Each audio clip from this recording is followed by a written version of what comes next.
There are moments in life when despair feels like a heavy storm, pressing down on the heart until it forgets how to hope.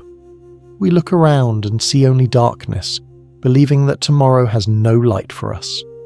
Yet, the wisdom of the Buddha whispers gently, despair is not the end, but the beginning of awakening.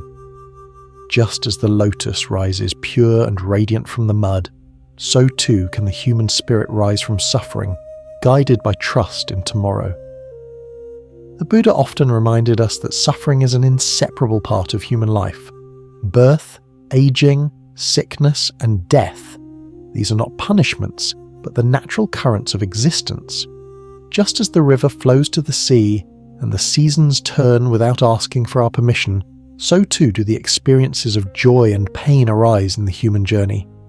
To deny them is to invite deeper pain. But to see them clearly, with a calm and mindful heart, is the first step toward freedom. When despair arises, it is often because we resist what is. We fight against loss, against change, against uncertainty. The mind clings to how things should be, and in that grasping, suffering blooms like weeds overtaking a garden. We become trapped in a cage of our own thoughts, imagining that happiness has abandoned us forever. Yet the Buddha taught, all conditioned things are impermanent. When one sees this with wisdom, one turns away from suffering. These words are not a cold philosophy, but a gentle reminder. Whatever you are facing right now, it will pass.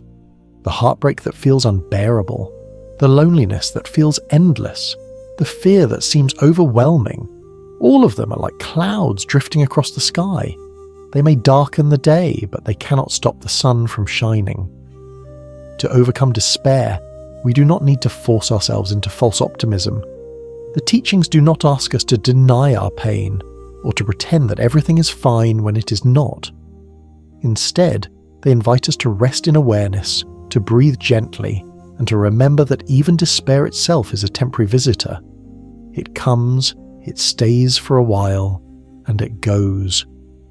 Nothing remains fixed forever. Like the night sky that always yields to dawn, no storm of sorrow can last eternally. And just as the lotus rises pure and radiant from the mud, so too can the human spirit rise from its darkest depths. The presence of mud does not spoil the lotus, it makes its beauty possible. In the same way, your despair is not a sign of weakness, it is the soil from which wisdom, compassion, and resilience can grow. When we allow ourselves to see this truth, hope quietly returns, not as a blazing fire that consumes everything in its path, but as a small, steady flame, enough to remind us that tomorrow carries the possibility of renewal. The heart, once heavy with despair, begins to breathe again, and in that gentle breath, faith in tomorrow is born. When despair weighs upon the heart, it often whispers lies. You're alone. You're powerless. There is no future.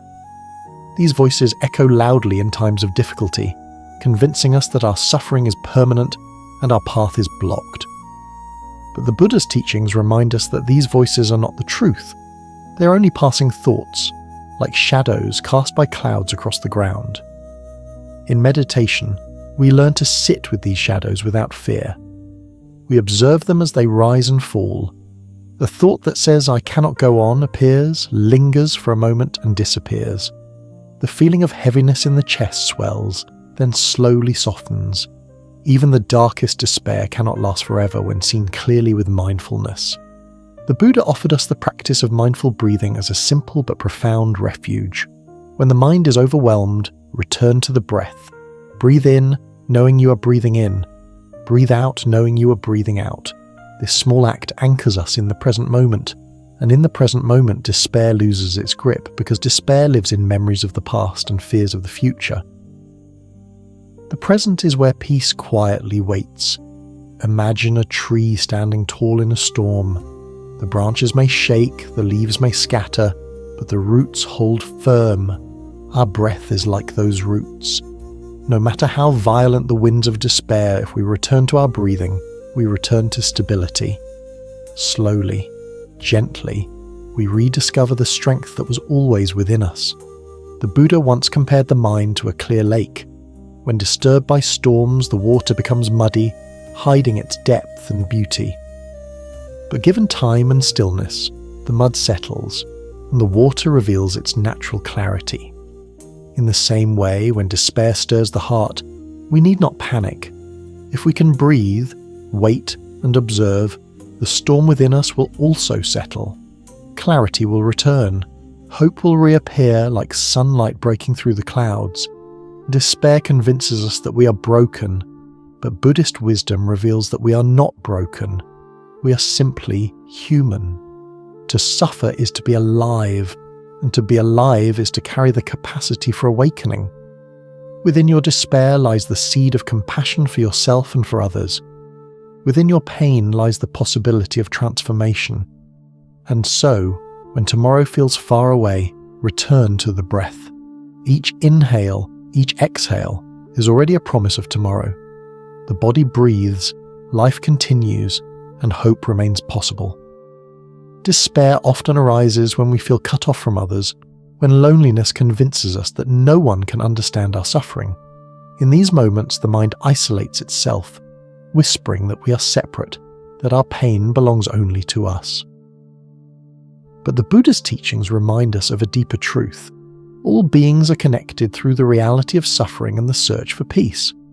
When we sit quietly and reflect, we begin to see that our pain is not unique. Around the world, countless hearts carry similar burdens: grief over loss, fear of uncertainty, weariness from struggle. To recognize this is not to diminish our suffering, but to place it within the great ocean of human experience. We are not alone. We are part of a shared humanity.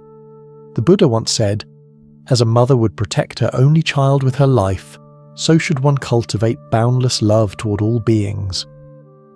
When despair convinces us to close our hearts, the practice of compassion reopens them. By offering kindness to others, even in small ways, we begin to loosen the tight grip of our own sorrow. Consider this simple practice.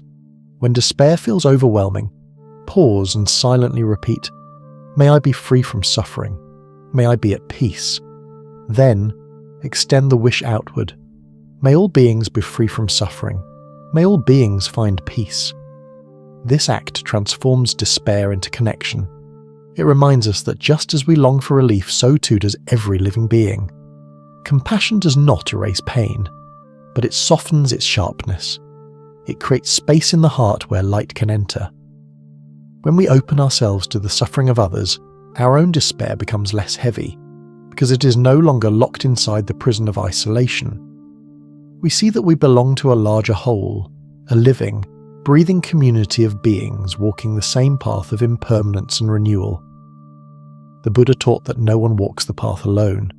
The Sangha, the community of practitioners, is like a lamp that lights the road when our own flame grows dim. To seek support is not weakness, it is wisdom. By leaning on others, and by offering them our presence in return, we discover that despair loses its power. Together we remind one another of the truth. No storm lasts forever, and no soul is beyond healing. In learning to care for others, we find that we're also caring for ourselves. And in that mutual care, faith in tomorrow grows stronger. For tomorrow is not only mine, it is ours. Hope is not something we must chase in distant horizons. It is already present within the heart, though often hidden. The Buddha taught that the mind is naturally luminous, only obscured by passing clouds of greed, anger, and despair. Just as the sun remains shining behind the thickest storm, so too does the essence of our being remain radiant, even in the darkest nights. When despair convinces us there is no light, we forget that the light has never left. The practice of mindfulness is not about manufacturing hope, but uncovering what was never lost. Each breath, each step, each act of gentle awareness is like sweeping dust from the lamp of our heart, revealing the flame that has always been burning. Consider again the lotus flower. It does not bloom in a crystal pond untouched by difficulty, but in muddy waters, and yet its petals are unstained. Likewise, though our lives unfold in a world filled with hardship and imperfection, our potential for joy, wisdom, and renewal is never destroyed. The mud does not ruin the lotus, it nourishes it. And in the same way, suffering does not ruin the human heart, it deepens it, giving rise to compassion and resilience. The Buddha invited us to look deeply into impermanence. This truth is not a cause of fear, but a source of liberation. Because all things change, no pain can last forever. Because all things flow, every breath offers the chance to begin anew. Impermanence means that even despair itself is temporary. Just as night always yields to dawn, despair too must yield to hope. When we trust impermanence, we no longer fear despair. We understand that it is not a prison, but a passing visitor, a storm that cleanses the sky, a wave that rises and falls. Faith in tomorrow is not about blind optimism. It is about resting in the natural rhythm of life. In that rhythm, we see that renewal is inevitable, and in that renewal, hope blossoms quietly, like the first flower of spring emerging from the snow. In moments of despair, the future can feel empty, as though nothing we do has any power to change what is to come.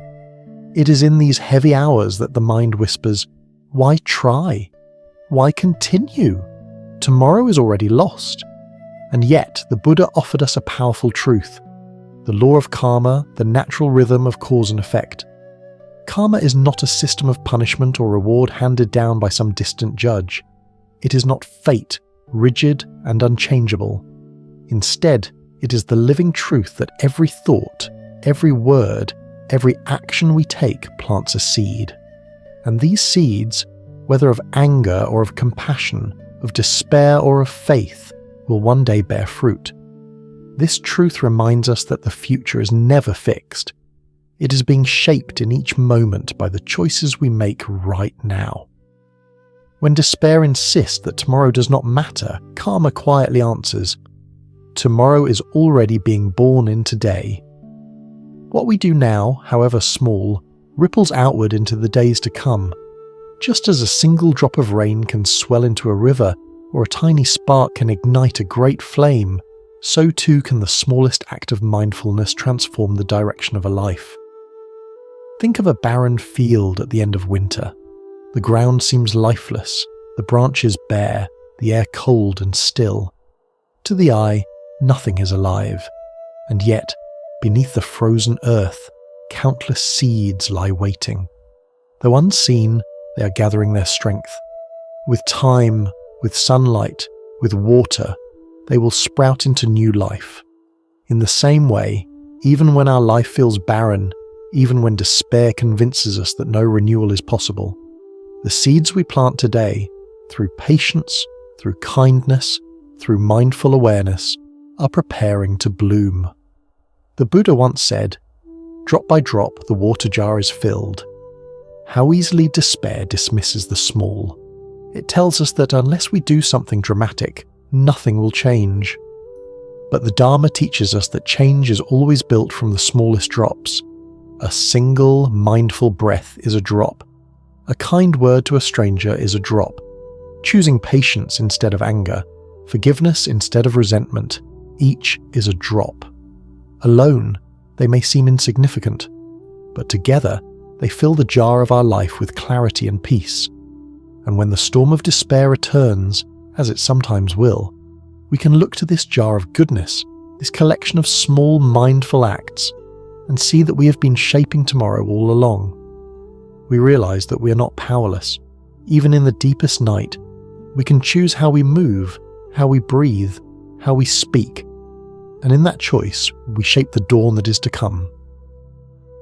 Consider also that karma is not bound only to ourselves. The seeds we plant influence the lives of those around us. A smile shared today may inspire courage in another. An act of generosity may ripple outward, touching lives we will never see. Our despair may try to convince us that nothing matters, but in truth, everything matters. Every seed planted in the soil of life contributes to the harvest of tomorrow, not only for ourselves, but for all beings. This is why the Buddha encouraged us to act with compassion, even in small ways. For when we plant seeds of kindness, we are not only building hope for others, we are building it for ourselves. The energy of kindness nourishes the one who gives it as much as the one who receives it. And in this mutual nourishment, despair loses its power. So when tomorrow feels meaningless, remember, you are shaping it with every breath. The future is not waiting somewhere far away. It is unfolding here, in this very moment, in the choices you are making right now. Despair says, give up. The Dharma says, continue. For even in the coldest winter, spring is already stirring beneath the soil. Let us then be mindful gardeners of our own hearts. Let us plant seeds of patience when anger arises, seeds of compassion when cruelty appears, seeds of hope when despair darkens our path. For no seed planted with care is ever wasted. Each will bear fruit in its time, and from these seeds, faith in tomorrow grows strong, not as a dream, but as a reality we are cultivating with each passing day.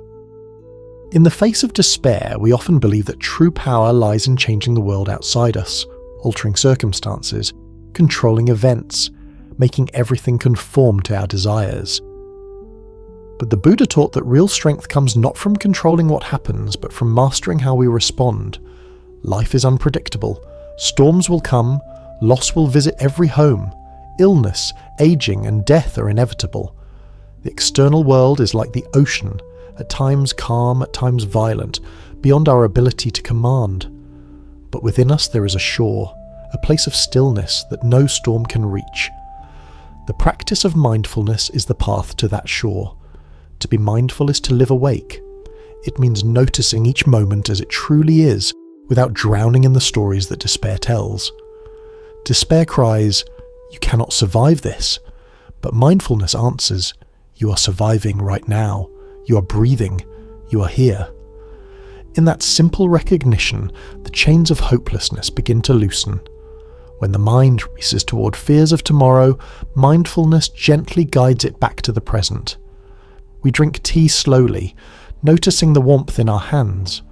We walk with gentle steps, feeling the earth beneath our feet. We listen to the sound of rain, the song of a bird, the laughter of a child. These small acts are not trivial. They are doorways into peace. In the very moment we pay attention, despair loses its grip. The Buddha compared the present moment to a precious jewel. It is easy to overlook, to trade away for memories of the past or dreams of the future. But when we pause and truly see it, the jewel reveals its brilliance. In each present breath, there is wholeness. In each mindful step, there is freedom. Imagine a storm on a vast lake. The winds whip the surface, creating waves that crash and churn. Looking only at the surface, we might believe the entire lake is in chaos, but deep below, the water remains still and clear. Our minds are the same. When despair shakes the surface of our thoughts, we can dive deeper into the quiet of awareness. There, beneath the turbulence, peace is always waiting. Mindfulness is not a denial of despair. It is not pretending that pain does not exist. Rather, it is learning to hold pain gently without letting it define us. It is the practice of breathing with sorrow, walking with fear, and still remaining present. This is the true power the Buddha revealed, the ability to meet suffering without being consumed by it. And here lies the secret. When we learn to remain steady in the present, despair transforms. It no longer feels like an endless darkness, but like passing clouds drifting across a vast sky. The sky is not harmed by the clouds, and neither is the heart harmed by despair when seen with awareness. The Buddha once said, "Peace comes from within. Do not seek it without despair drives us outward, searching desperately for something to fix us." But peace is not found in possessions, achievements, or circumstances. It is found here, in this breath, in this step, in this moment. To return to the present is to return home, and in this home, despair has no lasting power. Slowly, gently, faith in tomorrow is born, not as a promise of ease, but as the recognition that no matter what arises, we already carry the strength to endure, Despair often arrives when something ends, a relationship, a dream, a season of life. We look at the closing door and believe it is the end of everything. The heart aches and the mind insists. This is the final chapter. Nothing will come after this. Yet the Buddha's wisdom gently corrects us. Endings are never the end. They are the beginning of something new, though it may not yet be visible to us. The rhythm of nature shows us this truth again and again. Winter seems like death. The trees are bare, the fields are silent, the nights are long. Yet within that stillness, spring is preparing. Buds form unseen beneath bark. Roots strengthen quietly beneath the soil. Life gathers itself for renewal. What looks like an ending is in truth a resting, a transformation, a preparation for the new. Our lives follow the same rhythm. A loss that feels unbearable, a door that slams shut, a path that disappears. These moments feel final. But in the silence that follows, something new is already forming. It may not appear in the shape we expect. It may not arrive in the time we desire. But life is always moving, always renewing, always creating. The ending is simply the space into which the new can be born. The Buddha said, "Do not dwell in the past, do not dream of the future. Concentrate the mind on the present moment." Despair thrives on clinging to what has ended and fearing what has not yet come. But when we rest in the present, we begin to see that each breath itself is a beginning. Each inhale is new air, each exhale is a letting go. Life is not a series of fixed chapters. It is a flowing river, always moving, always becoming. Imagine standing by the shore watching the tide. Each wave that retreats feels like an ending, yet it is also the preparation for another wave that will surely arrive. Our despair focuses only on the retreat, grieving what has gone. But wisdom teaches us to trust the rhythm, to know that new waves are already on their way.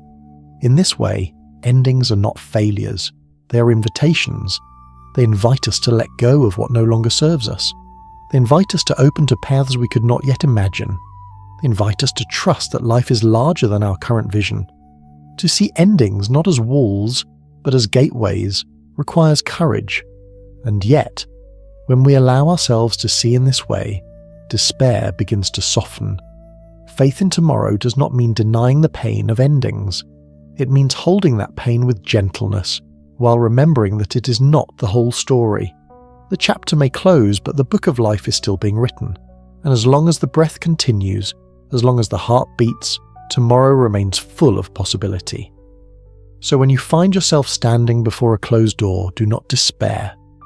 Bow to what has ended, thank it for what it has taught you, and then turn gently toward the unknown. For in that unknown, tomorrow waits, with lessons, with beauty, with renewal. Endings are not final. They are beginnings in disguise. Overcoming despair is not about erasing pain. It is not about pretending the darkness does not exist. It is about discovering the hidden strength and wisdom that despair itself can awaken within us. The Buddha never promised a life free from suffering. Instead, he offered us a path, a way to transform suffering into understanding, into compassion, into awakening. Through mindfulness, we learn to breathe with despair instead of pushing it away. Through compassion, we learn to open our hearts to others, realizing that we're not alone in our struggles. Through trust in impermanence, we learn that no storm can last forever, and that every ending carries within it the seed of a new beginning. These are not abstract ideas. They are living truths that we can touch in our daily lives. Think of your own despair as fertile soil, painful, heavy, difficult to carry. Yes, but soil nonetheless. And what does soil do? It nourishes. It holds the potential for growth. Within your despair lies the seed of compassion, for yourself and for all beings who suffer as you do. Within your despair lies the seed of strength, the strength to endure, to continue, to rise again. Within your despair lies the seed of wisdom, the wisdom that life is fragile, precious and fleeting, and that every moment matters. The Buddha taught that even our tears are not wasted. Each tear that falls waters the soil of our life, preparing it for growth. Each moment of struggle deepens our capacity for understanding. Each wound becomes a place where light can enter, if only we are willing to see it that way. Faith in tomorrow does not mean believing that life will suddenly become easy, or that suffering will vanish. It means knowing that even in difficulty there is meaning. Even in pain there is growth. Even in endings there is renewal. Faith in tomorrow is the quiet trust that no matter how dark the night, dawn is on its way. No matter how heavy the burden, strength can be found. No matter how deep the despair, peace is still possible. When despair whispers, "There is no tomorrow," let the wisdom of the Buddha remind you, this too shall pass. When your heart feels broken, remember that cracks are how the light enters. When the path feels lost, remember that each step you take, however small, is still a step toward freedom. The Buddha's life itself is a testament to this truth. Born into privilege, he left it all behind to seek the end of suffering. He faced despair, temptation, fear, and loss. Yet through these struggles, he awakened. Not by running from suffering, but by looking deeply into it. His awakening was not only for himself, but for all beings, showing us that despair can be the very doorway to liberation. And so, when you feel overcome by despair, return to the simple practices. Breathe, be present, show compassion, trust impermanence. These are the steps that carry us through the storm. These are the roots that hold us steady when the winds blow. These are the lights that guide us toward tomorrow. May you remember that despair is not your identity. It is only a passing visitor. May you remember that within you there is already light, already strength, already wisdom. May you remember that tomorrow is not something far away, but something being created right now, in this breath, in this moment. And as you walk forward, may you discover that the faith you seek has always been within you. Quiet, steady, resilient, waiting to be remembered. So breathe gently, walk mindfully, trust deeply, and know this: the night is not endless. The dawn is coming, and within you there is already enough light to meet it.